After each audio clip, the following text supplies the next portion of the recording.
At its core یہ ثابت ہوا کہ سب کچھ اس کا دارومدار طاقت پہ فائنلی. اور انفرادی مورل کرج دکھانے کے لیے اسپائن نہیں ہے گاندھی صاحب اور حسن الیاس میں ویٹ کروں گا کیا رسپانس آئے گا. او ہو مہذب فاتح. دے ورشپ پاور, دے آل ورشپ پاور. اجتماعی سینس میں نا اگر کوئی اسٹیٹ ایسے آپریٹ کرے نا مجھے اتنا مسئلہ نہیں ہوتا کہ چلو it is the norm of the day. افراد کو اللہ نے یہ نہیں گنجائش. You have the ability to say no, to exit, اپنے آپ کو مینیمائز کریں, کوئی مسئلہ نہیں. Whole generation will miss out on the wisdoms and the pearls of Gandhi صاحب. Oh what a shame. But آپ خاموشی سے obscurity میں زندگی گزار لینا تو آپ زیادہ کامیاب ہوں گے اگلے جان. اچھا ویسے میں لگاتا تھا کرشنا بھی ہمارا لیفٹ کا سرکل ہے نا, وہ الزام لگاتا ہے اسلامسٹوں کے اوپر کوٹ اینڈ کوٹ کہ یہ امریکہ کے پٹھو ہیں. مطلب آپ سیلری ان سے لے رہے ہو, ان کے سفیر آپ کی عدالتوں میں آ کے کھڑے ہو جاتے ہیں چٹان بن کے. الزام صرف اسی 10 سال کے پیریڈ کے اوپر ہے کہ جس کے اندر سم ورٹ امریکہ نے مدد کر دی اور افغان جہاد ہو گیا. اصلی میں ان کو نہ بوسنیا کی, نہ چیچنیا کی پٹائی, نہ افغانستان کی پٹائی ان کو راس نہیں آئی. وہ ابھی حال ہی میں ہمارے ایک روایتی پس منظر سے تعلق رکھنے والے ہمارے ایک مسلمان بھائی ہیں, جرنلسٹ بھی ہیں, تو انہوں نے غامدی صاحب پر ایک اعتراض کیا. وہ اعتراض بیسیکلی یوں تھا کہ غامدی صاحب میں انفرادی مورل کریج دکھانے کی بھی ہمت نہیں ہے کہ وہ امریکہ کی مذمت کر سکیں, کیونکہ اب تو پوری دنیا نے لائیو یہ چیز دیکھ لی ہے کہ کیسے امریکہ نے انٹرنیشنل لاز کو وائلیٹ کرتے ہوئے ایک سوورن ملک کے سٹنگ پریزیڈنٹ کو اٹھا کر گرفتار کر لیا. صرف یہی نہیں بلکہ اس کے بعد باقاعدہ بہت سے دیگر ممالک کو, کیوبا کو, گرین لینڈ تک کو یہ دھمکی دی گئی کہ ہم تم پر قبضہ کر لیں گے. تو ان کی یہ ایکشنز, ان کے یہ دھمکیاں نہ صرف مورل گراؤنڈ کو بلکہ لیگل گراؤنڈ کے ساتھ ساتھ انٹرنیشنل لاز کو وائلیٹ کرتے ہیں. تو ایک ایسی کنٹری جو کہ انٹرنیشنل لاز کو وائلیٹ کرتی ہے, کسی قانون کو مانتی نہیں ہے, تو آپ اس کو یہ کیسے کہہ سکتے ہیں کہ وہ ایک مہذب فاتح ہے. اور اسی کے ساتھ جو دوسرا اعتراض کیا گیا وہ یہ کیا گیا کہ خدارا ہمیں یہ سمجھائیں کہ آپ طاقت کی پوجا کیوں کرتے. آج امریکہ طاقت کے اندر ہے تو آپ اس کی تعریفوں کے اندر پھول باندھتے ہیں, اور ریاستوں کا کمپرومائز کرنا تو سمجھ جاتا ہے کہ وہ اپنے نیشنل انٹرسٹ کے لیے کچھ کمپرومائز کر لیتے ہیں, لیکن as an individual, as a scholar آپ کا یہ فرض بنتا ہے کہ آپ صرف حق کا ساتھ دیں. جی جناب, بہت شکریہ. دیکھیے, دنیا میں تنقید کرنے کے 2 طریقے ہیں. پہلا طریقہ یہ ہے کہ جیسے دوسرے کا موقف ہے اس کو ویسے بیان کیا جائے اور اس پر اپنی تنقید پیش کی جائے. اور دوسرا طریقہ یہ ہے کہ جو دوسرے کا موقف ہے پہلے اس کو بگاڑا جائے, اپنے ذہن سے اس کے اندر اختراعات شامل کی جائیں, اس کے جو لازم منطقی مفروضے پر مبنی نتائج ہیں ان کو سامنے لایا جائے اور اس کی بنیاد پہ اپنے تنقید کے نشتر چلا دیے جائیں. یہ 2 ہی طریقے دنیا میں ہوتے ہیں. ہم نے اپنے استاد سے سیکھا ہے کہ جب کبھی بھی خود تنقید کرنی ہے یا تنقید کا جواب دینا ہے تو سب سے پہلے یہ دیکھنا ہے کہ دوسرے کا موقف کیا ہے. جو اس کا موقف ہے اس موقف کو پہلے اسے تسلیم کرنا چاہیے ہے, اس کو اون کرنا چاہیے ہے. اس کے بعد آپ کی گزارشات, آپ کی تنقیدات سر آنکھوں پر. ہمارا جو بالعموم اس حوالے سے موقف لوگ بیان کرتے ہیں وہ ہمارا موقف نہیں ہے. اس لیے جب وہ ہمارا موقف نہیں ہے تو جس کے موقف پہ وہ تنقید کرتے ہیں وہ لوگ اس کا جواب دیں. ہمارا موقف اس سے بالکل مختلف ہے جو بالعموم مسلمان سمجھتے ہیں, اور میں ان میں سے کسی شخص کی نیت پہ کوئی اعتراض نہیں کرتا. مجھے لگتا ہے کہ ہمارے ہاں جو بڑے لوگ پیدا ہوئے ہیں بالخصوص مذہبی طبقات کے, انہوں نے چیزوں کو حقیقت کے اندر اتر کے سمجھنے کی جو تربیت ہے اس سے ہماری قوم کو مفقود کر دیا ہے. اور ہمارے ہاں جو مناظرے کی ایک فضا پیدا ہوئی اس کے نتیجے میں لوگوں کو متوحش کرنا, پبلک کے اندر آ کے ان کے غلط مواقف پیش کرنا, اس کی بنیاد پہ ان پہ تنقیدات کرنا, یہ علم کا اسلوب نہیں ہے. علم کا طریقہ یہ ہوتا ہے کہ ٹھنڈے دل و دماغ سے پہلے اگلے کا جو موقف ہے اس کو سمجھیں, اس کے پس منظر کو جانیں, اس کے سیاق و سباق کو سمجھیں, اس نے پوری بات کیا بیان کی اس کو سمجھیں, اور اس کے بعد اس پر جو آپ کی تنقیدات ہیں وہ پیش کریں. میں نے آج سے چند سال قبل ایک بڑی طویل گفتگو کی کراچی کے اندر ایک پوڈ کاسٹ میں, جس میں بتایا کہ دنیا میں یہ کیا عالمی منظرنامہ ہے جس کے اندر ہم جی رہے ہیں, اور یہ منظرنامہ ہمارا جو ماضی ہے اس دنیا میں انسانوں کا اس سے کیسے مختلف ہے. اس کو سمجھاتے ہوئے میں نے یہ بتایا کہ دنیا کے اندر ہماری حکومتیں تھیں, ہم آدھی دنیا سے زیادہ پر حکومت کرتے تھے, 17ویں صدی کے اندر اس کا زوال شروع ہوا. صفوی سلطنت ہو, مغلیہ سلطنت ہو, عثمانیہ سلطنت ہو.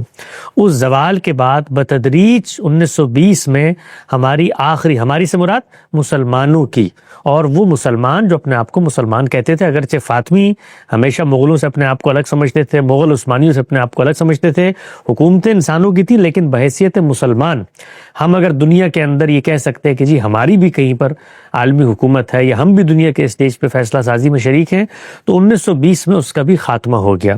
اس کے بعد دنیا میں 2 بڑی عالمی جنگیں ہوئیں. ان عالمی جنگوں کے نتیجے میں کچھ فاتحین ابھر کے سامنے آئے جنہوں نے ان جنگوں میں فتح حاصل کی. ان فاتحین کا موازنہ کیا ہے جو اسی دنیا کے اندر ماضی کے اندر فاتحین سامنے آتے ہیں ان سے, اور موازنہ کرتے ہوئے یہ بتانے کی کوشش کی تھی کہ پہلے جب لوگ فتح کرتے تھے تو وہ فتح کو بنیادی طور پر اپنا استقرار حق سمجھتے تھے. وہ سمجھتے تھے کہ دنیا آزاد ہے, جس کے پاس طاقت ہوگی وہ آئے گا, لوگوں کو مارے گا, اس پر قبضہ کرے گا, اور یہ قبضہ جسٹیفائڈ سمجھا جاتا تھا دنیا کے ضمیر میں. یعنی کوئی ایسی نیشن نہیں گزری ماضی میں کہ جس نے کسی پر حملہ آور ہونے کے لیے بھی کوئی جسٹیفیکیشن دی ہو. طاقت ہی جسٹیفیکیشن ہوتی تھی کہ میرے پاس طاقت ہے تو میں آگے بڑھوں گا اور گرد و پیش کی ریاستوں پہ طاقت کروں گا اور ان کو اپنا باج گزار بنا لوں گا. یہ دنیا کی تاریخ میں ہوتا چلا آیا. دنیا کی تاریخ میں پہلی دفعہ ایسے ہوا کہ جو فاتحین تھے, دوسری عالمی جنگ کے فاتحین تھے, انہوں نے مل کر باہمی طور پر یہ طے کیا کہ دنیا کو اگر ہم نے آگے لے کے چلنا ہے تو ہمیں آپس میں جو فاتحین ہیں ان کو کچھ اخلاقیات طے کر لینی چاہیے. اس کے نتیجے میں کچھ نارمز بنے. یہ جس چیز کو آپ انٹرنیشنل لا کہتے ہیں یا جس چیز کو آپ دنیا کا عرف کہتے ہیں یا دنیا کا قانون کہتے ہیں, یہ کیا چیز ہے؟ یہ طاقتوروں کے درمیان بیٹھ کر ہونے والے سمجھوتے کا نام ہے. انٹرنیشنل لا قرآن مجید کی طرح آسمان سے نازل ہو کے انسان کی فطرت سے نہیں پھوٹا, وہ انسانوں نے بنایا ہے. اور کن انسانوں نے بنایا ہے؟ ان انسانوں نے جنہوں نے فتح حاصل کی تھی. سب سے پہلا سوال انٹرنیشنل لا پہ یہ اٹھتا ہے کہ یہ بنانے کا حق کس نے دیا؟ اگر انٹرنیشنل لا, اس دنیا میں ہم سب انسان ہیں, تو یہ تو 6 ارب لوگوں کی تائید اور تصویب سے انٹرنیشنل لا بنے گا. یہ کون سا انٹرنیشنل لا ہے جس کے اندر آپ ایک نیم خود مختار ادارہ بنا دیتے ہیں اقوام متحدہ کا اور 5 طاقتوں کو اس میں ویٹو دے دیتے ہیں؟ یعنی علم, اخلاق, انصاف, قانون, کسی طریقے سے اس کو قبول کرنے کی پوزیشن میں ہے انسانیت کا ضمیر. تو ہم نے کبھی یہ نہیں کہا کہ دنیا کے اندر اس طریقے سے انصاف کی بہار آ گئی ہے اور دنیا کے اندر جو ہے وہ سب لوگ ٹھیک ہو گئے اور انسان اپنی جبلتوں کا غلام نہیں رہا. سمجھانے کی یہ کوشش کی ہے کہ جیسا ماضی میں ہوتا تھا, فاتحین فتح کرنے کے بعد پھر ان علاقوں کو اپنے تغلب میں رکھتے تھے, وہ ان کے مالک ہوتے تھے, وہ ان کو بانٹتے تھے ریوڑیوں کی طرح. لیکن عالمی عرف کے اندر یہ تبدیلی آئی, کچھ مغربی مفکرین کے یہاں تبدیلی آئی, لوگوں نے فلسفے پیش کیے, ان فلسفوں کو اپنایا, وہ کرتے کرتے آپ کے سیاستدانوں تک پہنچے. انہوں نے اپنے جو آئین ہیں, دساتیر ہیں, قوانین ہیں, معاملات میں ان کی کچھ ریفلیکشن شو کی, تو اس سے یہ کچھ اقدار پیدا ہونی شروع ہو گئی. یہ بنیادی انسانی حقوق کی بحث, یہ انسان کے حق کی خود ارادی کی بحث, یہ جمہوریت کی بحث, یہ قانون کی حکمرانی کی, یہ بحثیں پیدا ہونی شروع ہو گئیں. یہ بحثیں کنہوں نے پیدا کی؟ وہ جن کے ہاتھ میں طاقت تھی, وہ جن کو غلبہ حاصل تھا, وہ جو فاتح عالم تھے, ان لوگوں نے یہ بحثیں پیش کر کے ادارہ سازی کی بنیاد رکھ. اقوام متحدہ خود امریکہ نے بنائی, اور بنانے کے بعد دنیا کے ممالک کو اس میں رکنیت کے طور پہ شامل کیا, لیکن یہ طے کر لیا کہ میں فاتح ہوں, اس میں میری حیثیت یہ ہے کہ میرے فیصلوں کو آپ نے چیلنج نہیں کرنا. اگر آپ میرے فیصلوں کو چیلنج کر کے میرے مقابلے میں آئیں گے تو وہ فیصلے میں دنیا میں روبہ عمل نہیں ہونے دوں گا. یہ ایک طرف معاملہ ہوا کہ کچھ تہذیب, جب ہم کہتے ہیں کہ مہذب فاتح, تو یہ مقابلتاً کہا جا رہا ہوتا ہے. یعنی ماضی کے اندر جو لوگ فتوحات کرتے تھے ان کے ساتھ بیٹھ کر, آپ تیمور لنگ کے ساتھ بیٹھ کر, اسکندر اعظم کے ساتھ بیٹھ کر اور تیتوس رومی کے ساتھ بیٹھ کر یہ گفتگو نہیں کرتے تھے کہ جی جنیوا کنونشن کے تحت ہمارے قیدی آپ چھوڑ دیں, یا انٹرنیشنل لا کے تحت اب آپ کو قبضہ یہاں پر نہیں ہو سکتا لہٰذا آپ روم کی سلطنت سے باہر چلے جائیں. تو یہ نہیں ہو سکتا تھا. یا آپ یہ کہیں کہ جی ہم فیصلہ کریں گے, یہ تو یہاں پر ہماری اکثریت, ہمارے مذہب, رنگ, نسل کے لوگ ہیں, لہٰذا آپ ہمیں حق خود ارادی, یہ بحث ہی نہیں ہو سکتی تھی, یہ سوال ہی نہیں اٹھایا جا سکتا تھا. تو یہ ان لوگوں نے خود طے کیا کہ ہم آپس میں یہ نارمز طے کرتے ہیں تاکہ اتنی بڑی عالمی جنگ خود قوتوں کے مابین ہوئی تو اس میں سروائیول نہیں ہو سکتا, دنیا آگے نہیں بڑھ سکتی. یہ انہوں نے طے کیا. اس بات کو اس کے اس پس منظر سے کاٹیں اور کاٹ کر آپ یہ کہیں کہ فلاں صاحب نے کہا ہے جی امریکہ اور برطانیہ اور فرانس اور جرمنی اور یہ جو ہیں یہ تو دنیا کے مہذب ترین فاتح ہیں اور ان کا کوئی ثانی نظیر دنیا میں گزرا نہیں، تو یہ بات تو کسی نے نہیں کہی. مقابلتاً بتایا ہے، موازنہ کر کے بتایا ہے کہ یہ تبدیلیاں واقع ہو گئی. اور تبدیلی کا سب سے بڑا ظہور کیسے ہوا؟ وہ ظہور ایسے ہوا کہ جن ممالک پر ان کو قبضہ کر کے طاقت کے بل پر حکومت کرنے سے کوئی روک نہیں سکتا تھا، وہاں پر بھی ان فاتحین نے باہمی طور پر طے کر لیا کہ اب اگر آپ کسی ملک کو فتح کرتے ہیں تو اس پر آپ کا قبضہ لیجیٹیمیٹ نہیں ہوگا. یہ معاملہ ہیگ کنونشن سے شروع ہوا اور پھر 1928 میں معاہدہ دیپالیہ تک پہنچا اور پھر اقوام متحدہ اور باقی جتنے انٹرنیشنل لا کے مظاہر ہیں ان میں سامنے آیا.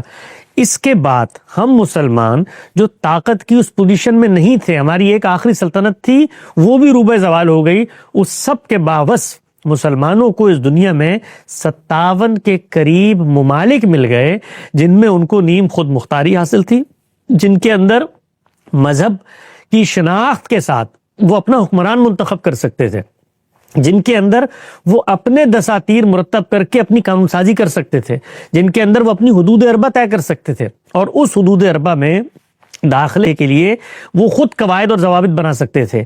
یہ تبدیلی دنیا کی تاریخ میں پہلے کبھی نہیں آئی.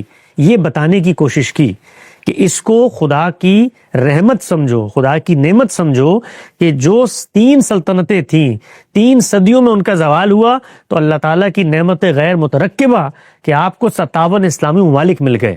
یہ جو 57 اسلامی ممالک ہیں، آپ کہتے ہیں مل کہاں گئے، وہ تو ہمارے تھے. وہ بھائی تمہارے تھے، وہ چھیننے والے اگر چاہتے تو چھین سکتے تھے.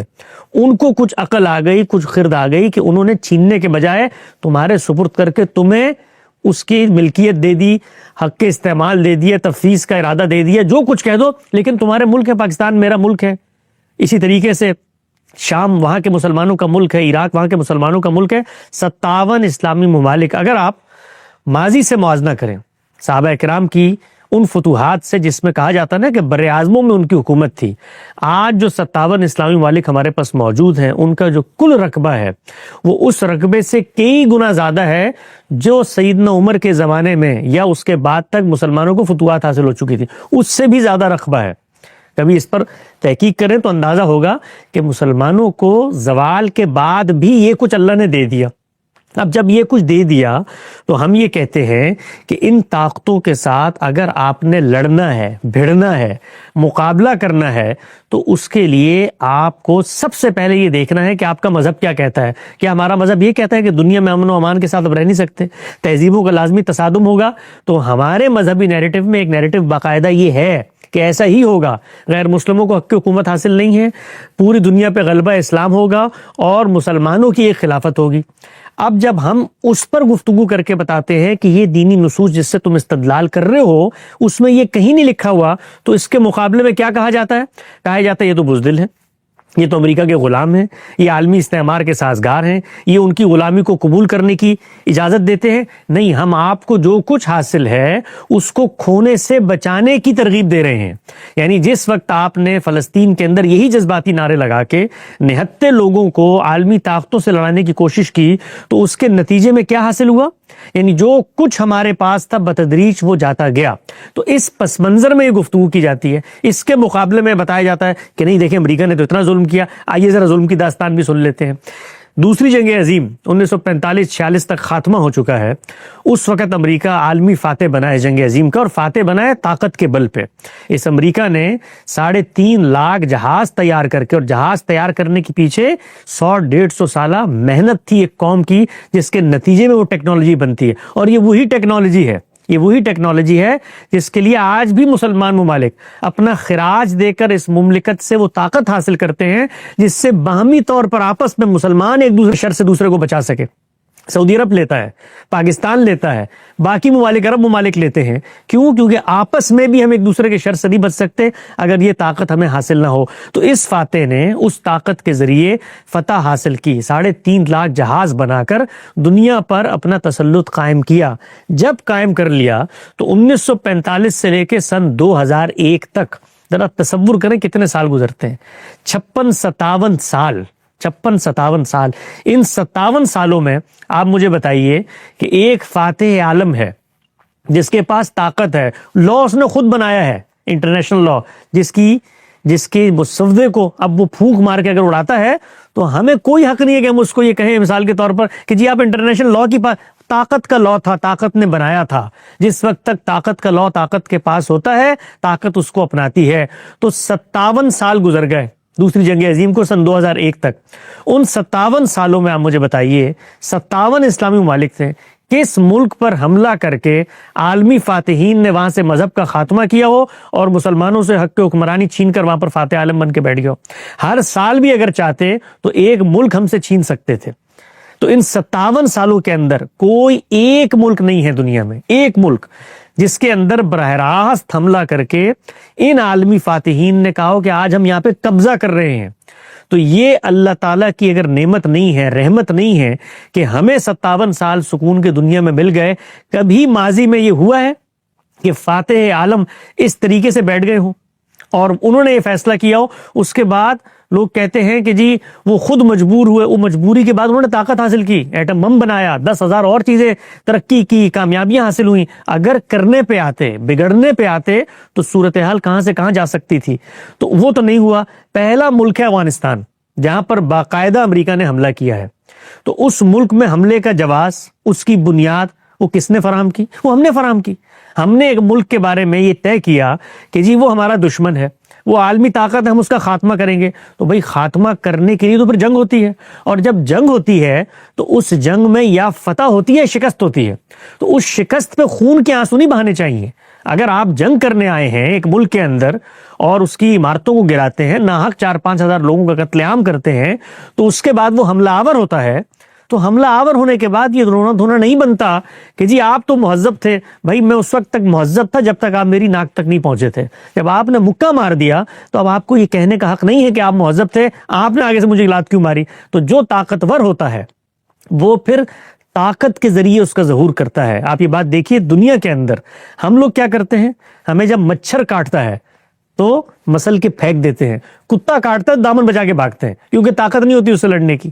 تو جہاں پر جس کے پاس طاقت ہوتی ہے وہ اپنی طاقت کے لحاظ سے ظہور کرتا ہے، وہ وہاں پر مذاکرات نہیں کرتا، وہاں پر منت سماجت نہیں کرتا. تو پہلا ملک تھا افغانستان جس پہ حملہ ہوا، اور حملہ کرنے کے بعد بھی آج تک امریکہ وہاں پر نہیں بیٹھا ہوا. کیوں؟ کیونکہ یہ بدلتی ہوئی دنیا کے نارمز ہیں کہ جس کو خود انہوں نے تسلیم کیا ہے کہ حملہ کر کر اپنا پیسہ خرچ کر کے بھی اس ملک پر آپ کا قبضہ جائز نہیں ہو سکتا. یہ ہے نقطہ، اس کو سمجھنے کی ضرورت ہے. مسلمان جس چیز سے ناآشنا ہیں وہ یہ کہ وہ یہ سمجھتے ہیں کہ یہ عالمی عرف جو اس وقت ان کو 10-15 سال میں نظر آیا تھا یہ تو قدرت کا بنایا ہوا ہے، ان سرحدوں میں کوئی داخل نہیں ہو سکتا، اس کو سوورنٹی حاصل ہے. تو یہ چند اقدامات جب فاتحین کرتے ہیں اور اس سے ہم جذبز ہوتے ہیں تو اس سے وہ یہ پیغام دیتے ہیں کہ یہ بات یاد رکھو، یہ جو بندوبست عالمی سطح پہ تمہیں نظر آتا ہے یہ ہمارا بنایا ہوا ہے. اس بندوبست میں اگر تم ہماری طاقت کو چیلنج کرو گے تو یہ اس کے نتائج ہیں جو نکلیں گے، اور ان نتائج کو پھر وہ نکال کے بھی دکھاتے ہیں. تو یہ جب طاقت کو چیلنج کیا جاتا ہے تو یہی نتیجے ہوتے ہیں جو نکلتے ہیں. آپ دیکھیں ہم میں سے ہر شخص اپنی سطح پر یہی کام کر رہا ہوتا ہے. آج پاکستان کو افغانستان سے خطرہ ہوتا ہے تو پاکستان افغانستان کو طاقت سے جواب دیتا ہے، ان کو یہ بتاتا ہے. یعنی آپ کو وینزویلا کے اندر تو نظر آتا ہے، کابل کے اندر ہم نے نظر نہیں آتے. اسی مملکت پاکستان نے اٹھ کر ایک سوورنٹی کے ساتھ موجود ملک ہے، وہاں پر ایک قوم نے اعتماد کر کے ایک حکومت قائم کی ہے، اور وہ حکومت بھی ایسی ویسی نہیں، امارت اسلامیہ اس کا نام ہے. اس کے اوپر آپ کے ملک سے طیارے اڑتے ہیں اور جا کر وہاں پر حملے کر کے آ جاتے ہیں. میں نے تو کوئی پوڈ کاسٹ نہیں سنا کہ جس کے اندر بیٹھ کے اس کی مذمت کی جا رہی ہو. کیوں نہیں کی جا رہی؟ اس لیے کہ جب آپ کی طاقت کو خطرہ لاحق ہوتا ہے، آپ کی ریاست کو خطرہ لاحق ہوتا ہے تو اسی طرح سے دنیا میں کیا جاتا ہے. تو اس موقع پر افغانستان یہ کہے جی ہم تو سوورن اسٹیٹ ہیں، یہ پاکستان نے یہ معاملہ کیسے کر دیا، یہ ہمارے ملک پہ کیسے آ کے حملہ آور ہو گئے، ہم پر کیسے انہوں نے میزائل گرا دیے. تو ہم لوگ اس وقت کیا کہتے ہیں؟ ہم یہ کہتے ہیں ہاں انٹرنیشنل لا ہے لہٰذا آپ کو حق ہے. بھائی لا بنتا ہے انسانوں کے تحفظ کے لیے، وہ تحفظ کا جب مجھے خطرہ پیدا ہو جائے تو اسی لا کو میں روند کر اپنا تحفظ پورا کرتا ہوں. تو یہ دنیا کا عرف ہے. اس عرف میں جب مہذب فاتح کبھی کبھی غیر مہذب ہوتا ہے تو دنیا کا ضمیر جو ہے وہ